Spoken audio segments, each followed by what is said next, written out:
آنها زنده‌اند. رفته همه‌شون را کشید. زود باشید.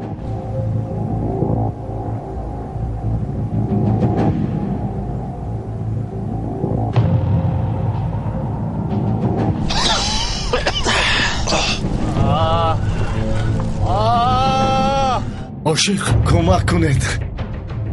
کمک کنید قماندان. عاشق من در زیر ماشین موندم. بچه ها کمک کنید.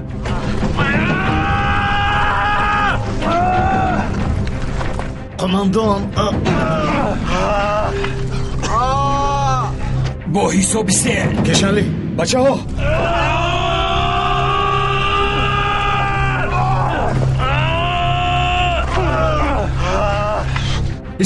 استید. نمازکار ماشین زیر کرده است. نمازکار حرکت نمی کند.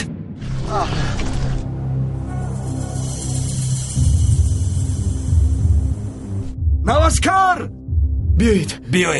یک دو سه. نمازکار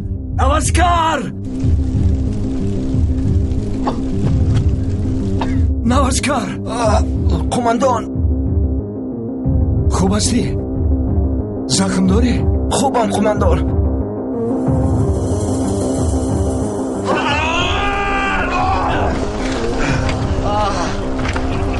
خیز نمازکار. آقای منصور ماشین از جاش نمی جومد. این خیلی نمی شود.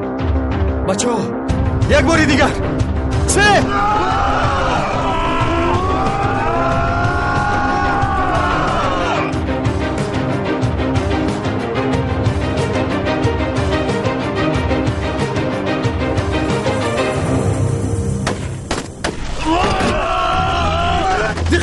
دقت مرامانه دشمنان را بکشید. من اینجایم.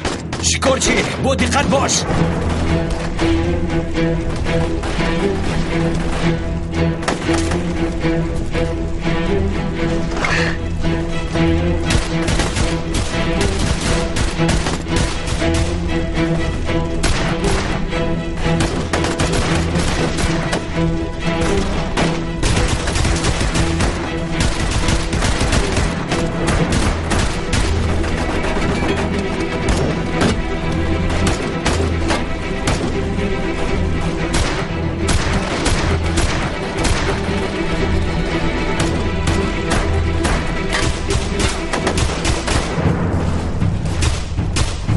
شکارچی این طور نمی شود. نیروی ایلووگی لازم.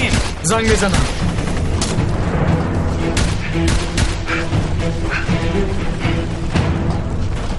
قماندان اردم را لازم آمد که برآمده روند.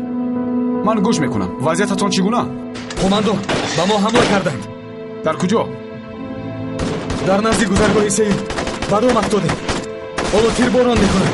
ما یک زخمی داریم. فوراً کمک لازم است. خب من حاضر به ستاد مرکزی نزدیک تماس میگیرم. فهمیدم. اگر فتح باشد من با او گپ زنم. فتح شما چی طور هستید؟ در راه با ما دام گذاشتند. ماشین ما را ترکاندند. عاشق در زیر ماشین مانده است. بلا زند. باید تلفن را خاموش کنم ایلی. چقدر تو باورده میتوانیم نمیدانم. با ما فوراً کمک لازم است. خاطر نشه فتح. ما از پس این کار میشویم. خواهش میکنم خودتون رو احتیاط کنید.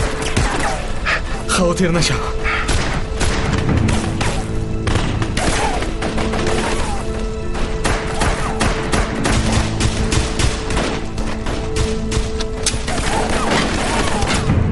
او خون زیاد از دست میدهد. حالتش چی طور است؟ یگان چیز گویید. باید او را فوراً به بیمارخانه بریم وگرنه او را از دست میدهیم.